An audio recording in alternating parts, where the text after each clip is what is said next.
Hey guys, Zeni here. A little over a month ago, I posted a video with my impressions about a Westinghouse portable monitor and how usable it is for Super Metroid speedrunning. To summarize, with a retro game like Super Metroid, old CRT displays are typically considered the best due to instant visual response, virtually imperceptible amounts of input lag, and high clarity in motion or a general lack of motion blur. I mentioned in that video that Westinghouse sent me 2 displays to test, and these videos were sponsored by them in that sense. Thank you again for reaching out to me about this, Westinghouse. Today, I'll be giving my impressions on the Westinghouse 27-inch Full HD gaming monitor, following generally the same format that I did with the portable monitor.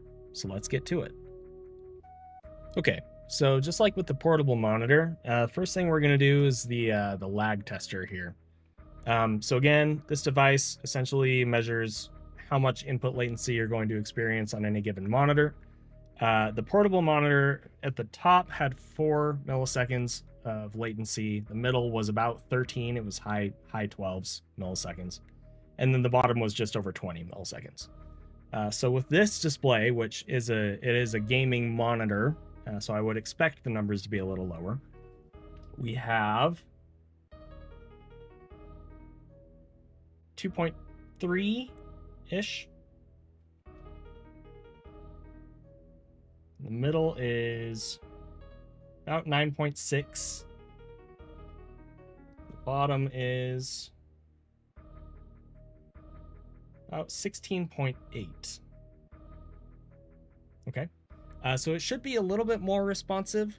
It's not a huge world of difference, but it can make a big difference with things like frame perfect tricks in speedrunning a game like Super Metroid.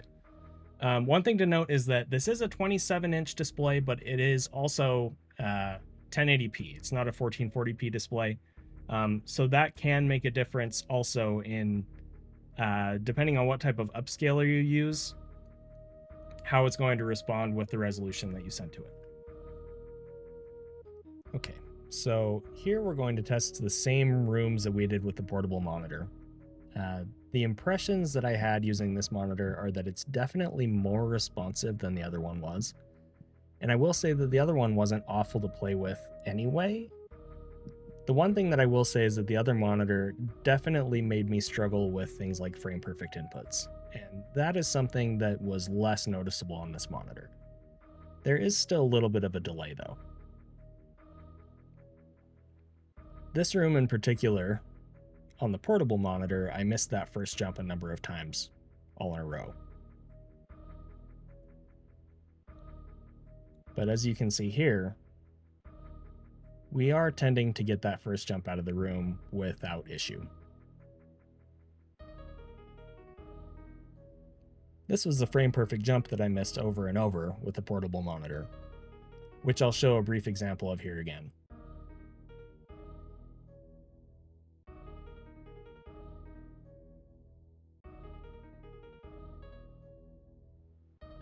But on this monitor, while I am still missing the jump coming out of the door sometimes, it's not nearly as often as it was on the previous monitor.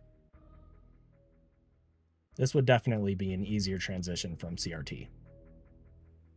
Okay, the last thing we're going to do here is just like before with the frame advancing to show how many frames of input lag there are between displays.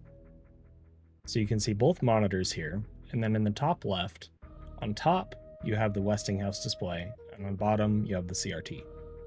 I apologize that the camera angle isn't the best on this one. On frame 0, you see that nothing is selected.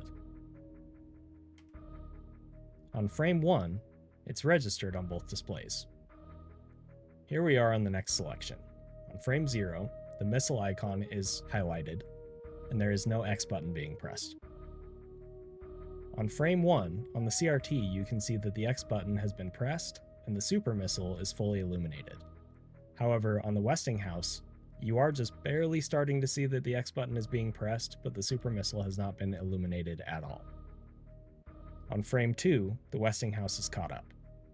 So that shows a minimum 1 frame of latency here. Here we are for our third example. In frame 0, the super missile icon is highlighted.